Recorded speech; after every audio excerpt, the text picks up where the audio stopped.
DM Unnao और SP Unnao को तत्काल निर्देशित किया गया और उन्होंने तुरंत उनको क्वारंटाइन में डाल दिया। इसके साथ साथ लॉकडाउन में कोई समस्या किसी की न हो और प्रदेश सरकार द्वारा जो विपन्न है, अंत्योदय में जिनको लाभ दिया जाना है और जिनको हर प्रकार की सुविधा और सहूलियत दिया जाना है, उस पर आज विशेष रूप से बल दिया, क्योंकि आज से जो है प्रत्येक गांव में सभी कोठेदारों के समक्ष जो है वितरण की व्यवस्था सुनिश्चित की जानी है, राशन के वितरण की। तो हर जनपद में जिलाधिकारी के मार्गदर्शन में डीएसओस और सप्लाई अधिकारी और पंचायती राज विभाग के मार्गदर्शन में, ग्राम प्रधानों मार्गदर्शन में निर्देश पंचायती राज विभाग द्वारा दिए गए हैं कि हर व्यक्ति के बीच में वितरण के समय सोशल डिस्टेंसिंग मेंटेन हो,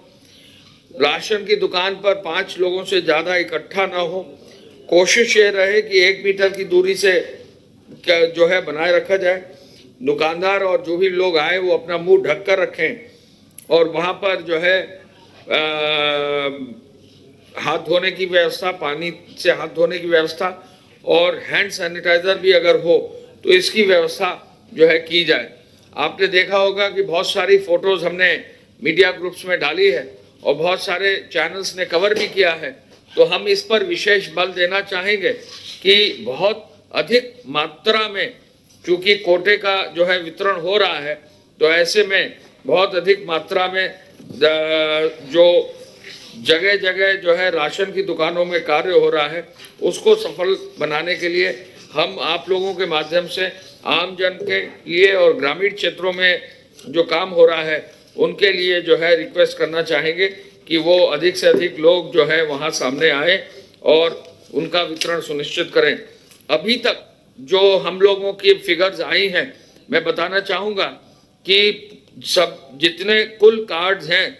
अभी तक 18 लाख कार्ड्स ऐसे हैं जिन पर वितरण अभी 12-12:30 बजे तक जो सूचना हमारे पास आई है, 18 लाख कार्ड्स पर वितरण सुनिश्चित कर दिया गया है। 18,15,647 लोगों को जो है कुल मिला के लगभग 30,365 टन गेहूं, 30,365 टन गेहूं जो है वितरित किया गया है और लगभग 21,715 टन चावल आज वितरित कर दिया गया है। यानी कुल मिला के 52,061 टन खाद्यान्न, वीट और राइस, इसका वितरण किया गया है। 52,061 टन का वितरण कर दिया गया है। मनरेगा जो जॉब कार्ड होल्डर हैं उनको भी 3,01,298 कार्ड्स पर वितरण किया गया है। मनरेगा में भी जो है लगभग 5,143 टन गेहूं और 3,688 टन चावल का वितरण किया गया है। यानी कुल मिलाकर मनरेगा में खाद्यान्न का वितरण 8,832 टन कर दिया गया है। लेबर डिपार्टमेंट के जो रजिस्टर्ड कंस्ट्रक्शन लेबर हैं, आपको मालूम है कि उनको खाद्यान्न का वितरण करना है, उसमें भी 44,354 लोगों को वितरण करके लगभग 733 मैट्रिक टन गेहूं और 518 मैट्रिक टन चावल का वितरण करते हुए 1,252 टन खाद्यान्न का वितरण कर दिया गया। म्यूनिसिपैलिटीज में, नगर निकायों में जो रजिस्टर्ड डेली वेज लेबरर हैं उनके लिए भी 52,432 लोगों को जो है कार्ड होल्डर्स को जो है बांट दिया गया है और करीब जो है 791 मैट्रिक टन गेहूं और 549 मैट्रिक टन चावल, कुल मिला के 1,340 मैट्रिक टन जो है खाद्यान्न का वितरण कर दिया गया है। 60% फ्री कार्ड्स का जो है वितरण किया गया है और 60% फ्री कार्ड्स का और 39.7% पेड कार्ड्स का जो है वितरण किया गया है। खाद्यान्न की दृष्टि से अगर देखें तो 68.75% खाद्यान्न फ्री में गया है और 31.25% खाद्यान्न पेड गया है। यानी बहुत अधिक मात्रा में लगभग जो है 18 लाख से अधिक कार्ड्स पर जो है वितरण किया गया है। उस 18 लाख कार्ड्स में 14,17,000 नॉर्मल कार्ड है। बाकी जैसे मैंने बताया अभी 3 लाख करीब मनरेगा के, 44,000 लेबर के और म्यूनिसपैलिटी के 52,000, कुल मिलाकर जो है 18,15,647 कार्ड में वितरण हुआ है। मैं चाहूंगा मीडिया के माध्यम से आपसे अनुरोध करना चाहूंगा कि जगह जगह गांव में जाकर, शहरों में जहां पर जो फेयर प्राइस शॉप्स हैं वहां जाकर आप कवरेज करें, आप भी सहयोग दें। जो सोशल डिस्टेंसिंग बनाई जानी है और वहां पर जो भी हैंड सैनिटाइजेशन का जो एक नॉर्म फॉलो करना है उसमें आप सहयोग करें। अगर अच्छी प्रैक्टिसेस आपको कहीं मिले तो इसको जरूर जो है आप हाईलाइट करें। इनकी सबकी फोटोज जहां जहां जगह की हैं वो हम आपको जरूर उपलब्ध करा रहे हैं। माननीय मुख्यमंत्री जी ने निर्देशित किया है कि लगातार ये सिलसिला फूड ग्रेन का डिस्ट्रीब्यूशन का फेयर प्राइस शॉप्स पर चालू रहेगा और इसमें कोई कोताही किसी तरह की नहीं आएगी। माननीय मुख्यमंत्री जी ने यह भी आदेशित किया है कि बहुत सारे लाभार्थियों को धनराशि अपने बैंकों के माध्यम से निकालनी है तो बैंकों में भी जो है पुलिस की व्यवस्था सुनिश्चित की जाएगी, जिससे सोशल डिस्टेंसिंग सुनिश्चित करते हुए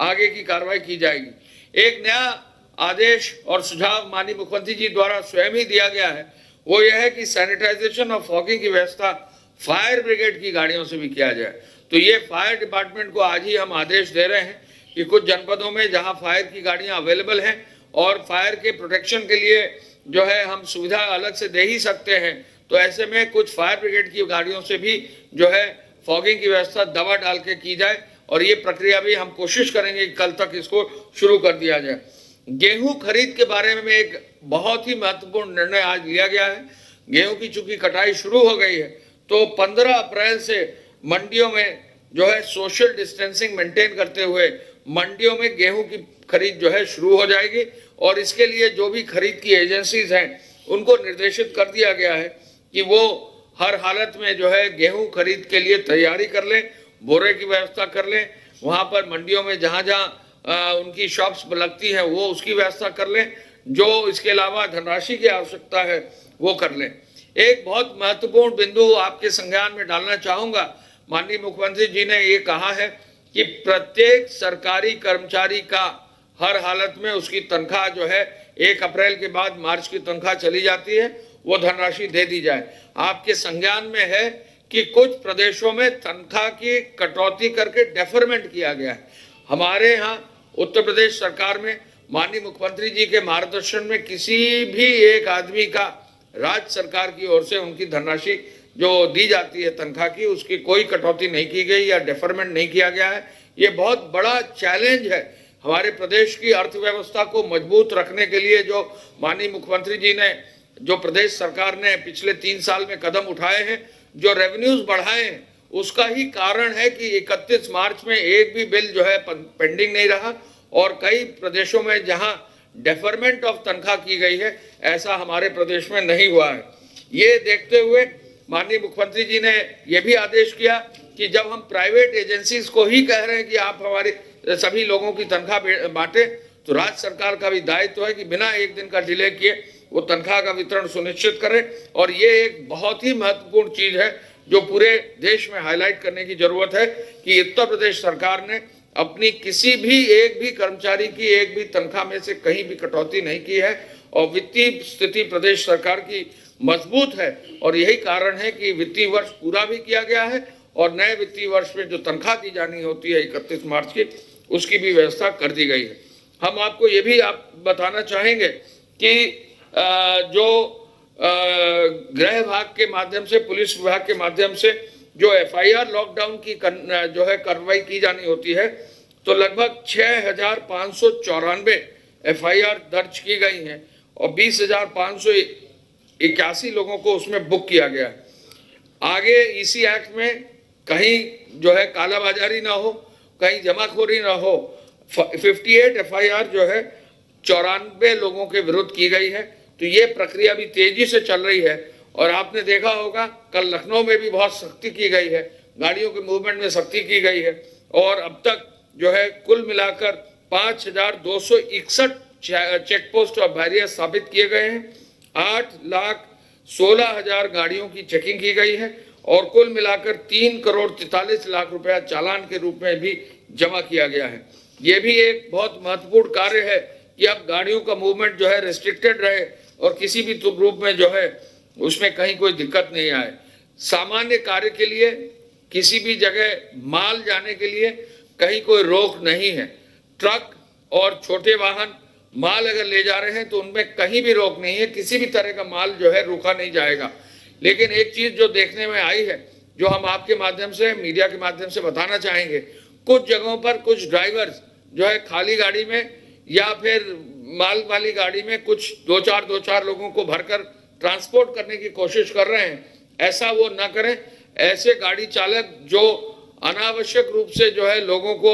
मालगाड़ियों में, माल की गाड़ियों में या अन्य गाड़ियों में बैठाकर लोगों को इधर से उधर जनपद में या जनपद के बॉर्डर तक ट्रांसपोर्ट करे तो उन पर कार्रवाई पुलिस विभाग द्वारा की जाएगी और गाड़ी सीज भी कर दी जाएगी। तो किसी भी रूप में ट्रक ड्राइवर जो है अपने गाड़ियों में किसी भी पैसेंजर को न चढ़ाएं और आगे